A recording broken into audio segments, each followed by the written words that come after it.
Hi, and welcome to another episode of VaeciaReads. I hope everyone's having a great week. I'll be reading from r/maliciouscompliance today. I have three stories prepared for you. The first, an annoying, time-conscious employer. The second, a boss threatened by a hardworking employee. And the third, a mean supervisor. Curious? Let's start. Employer doesn't want me to waste 2 hours. They waste 40 instead. A number of years ago, I worked for a small, fairly local outsourcing company. I was assigned to work with a particularly high-profile client of theirs. The client's office was just around the corner from my employer, but my employer insisted that I remain within their own offices to work, so the client provided me with a laptop to use that connected to their network remotely. It's important to note that while the client was decent, my employer had a totally fear-based management culture. The managers wanted eyes on the employees at all times because they assumed people would slack off given half the chance. After almost a year of working there, I got a call from the client notifying me that my client-given laptop needed some critical updates, and I would have to bring it in so IT could apply the updates locally. All sounded very reasonable to me. I brought this to the attention of my manager and advised I would be out of the office for a while so I could take my laptop to the client site around the corner for critical updates. No bueno. My manager ignored everything about the critical updates part and focused instead on the out of our office for 2 hours part. They insisted that they knew I had a remote connection to the client's office, so any updates could be applied without me needing to leave and take my laptop anywhere. I got the impression they thought I was lying to get some free time off. I decided that this had the potential to teach my employer/the managers a great lesson about not trusting their own employees. So, like the model employee I was, I shrugged and said, "You know best, boss," and complied with their request, continuing working as usual. Until the following morning when I switched on my laptop and nothing would work. The machine refused to connect to the client's remote network. The various software applications I used for my job also wouldn't run due to the lack of connection. Error messages flashed up on every file I tried to access, warning that my credentials had been blocked. I was left holding a very expensive brick. My manager was livid when I explained I couldn't do any work. They clicked around on my laptop trying to fix it themselves, but there was no other solution to be had. They sent me around the corner to the client's office so I could hand in my laptop to IT. I took my time enjoying a coffee and breakfast in the client's on-site cafe while IT worked on my laptop. But when I went to check on it after an hour, I believe the client IT manager words were, "It's not gonna work." The critical update mentioned before was intended to repair something wrong with the way the remote connections worked. When my machine didn't get the update, it lost connection with the client's network and immediately locked me out of everything, effectively blacklisting my credentials. IT manager explained that they would have to build me an entirely new machine and set up new accounts, a process that would take about a week to ensure everything filtered through correctly and could be tested. IT manager explained that they would have to build me an entirely new machine and set up new accounts, a process that would take about a week to ensure everything filtered through correctly and could be tested. The client was fine and understanding about it, but when I returned empty-handed to my employer's office, My manager got extremely snotty with me and insisted I still had to work somehow. I pointed out that I had no client laptop to work on, so instead of sending me home, they forced another employee to share her computer with me. For the next week, me and my colleague shared her computer, 1 hour each at a time. As I had no access to any of my files, client data, etc., all I could do was the barest minimum of work, sending a few emails from my colleague's account. After a week, I got my new client laptop and things went back to normal. But the week of sharing meant my employer had lost around 40 hours of productivity from 2 employees.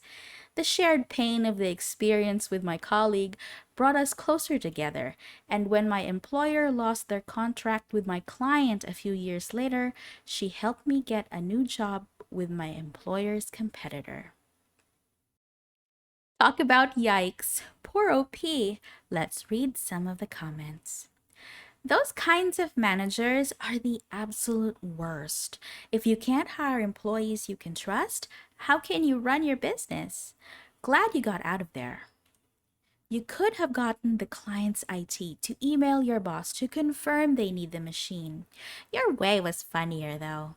I'm just imagining they spent the whole pandemic losing staff to other employers that support work from home while they insist people come to the office. This is a common issue in corporate environments. Clearly, the answer is to return to typewriters. I personally think OP was clever to do this. Definitely malicious compliance. Let's move on to the next story. That time, a boss killed his own company. My dad is a hard worker. This happened about 15 years ago. Worked for a company that fixed and rented heavy equipment like backhoes, scissor lifts, steam rollers, forklifts, etc. His boss, the CEO of the company, whom he reported to directly, was a middle-aged Italian guy whose grasp of English was tenuous at best. He understood what people were saying, but had trouble communicating his own intentions back clearly. On the other hand, my dad had zero grasp of Italian, but spoke perfect English. However, he was a solid mechanic who would go on to make the machine bay of this company something approaching a Sherman production line a la 1943. Stuff got done. And even though he didn't always understand what the boss wanted him to do, he just focused on the reason he was hired. Manage the repair bay, hire new mechanics, train new hires, and off-site on-call repairs. Well, boss guy gets it in his head that my dad is going to replace him as the leader of the company because he's much better liked, speaks perfect English in an English-speaking country, and has basically all the department heads coming to him for help, even though he's technically only in charge of the repair bay. And so he calls my dad in, chews him out. We think it was mostly Italian, so my dad wasn't picking up on it, but the tone indicated as much, and manages to communicate that he's being fired for poor work performance.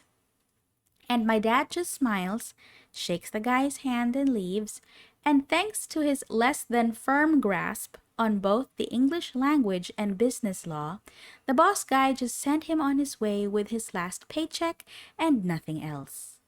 So my dad started his own business in the heavy equipment mechanic market. And after telling all his old work buddies about the situation, suddenly got a bunch of new hires. His old workplace suddenly had a lot of vacancies that the boss had no idea how to fill. The guy he'd hired to do that had just been fired. He went under about 6 months later. Sometimes, on his way to a call, my dad drives past where the old shop was. When he does, he just laughs and laughs. Sounds like the boss was intimidated. Let's see what's on the comments. The most humbling truth of business is that you will create your own destruction.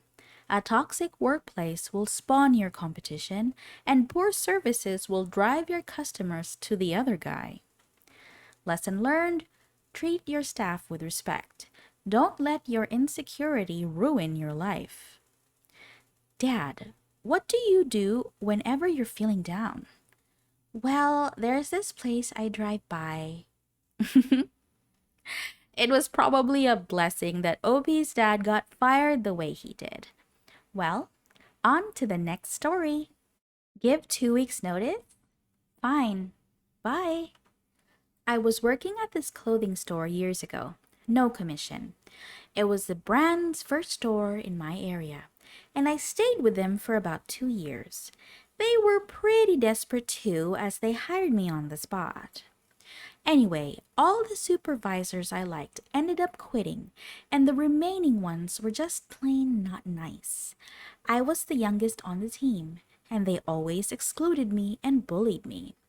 I guess jealousy, which I never understood, because although I got positive reviews and customers making sure to point out that I helped them, we did not have sales commissions. I just liked to help, and I liked fashion.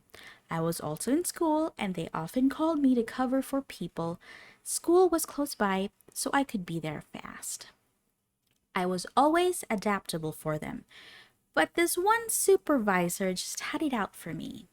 My hours got cut, they were messing with my mental health. I needed a change. I applied to this other job, and I was quite sure I got it. I decided I would book 2 weeks off work around the time the start date would be. My supervisor did not even want to let me have the time off, and they are unpaid. Fast forward to the day before my 2 week vacation. I got the job.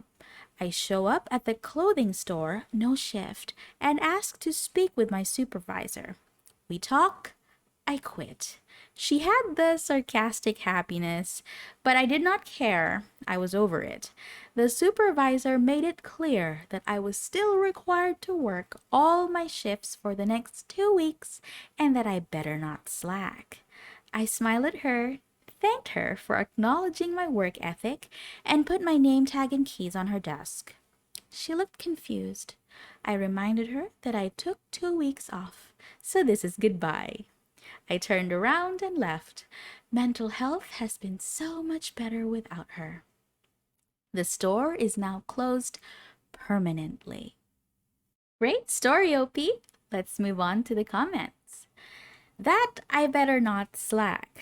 Or else what? She would fire you? That is a pretty empty threat by a helpless supervisor. Sounds like you gave them a 2-day notice, as in you're leaving today. It sounded funnier in my head.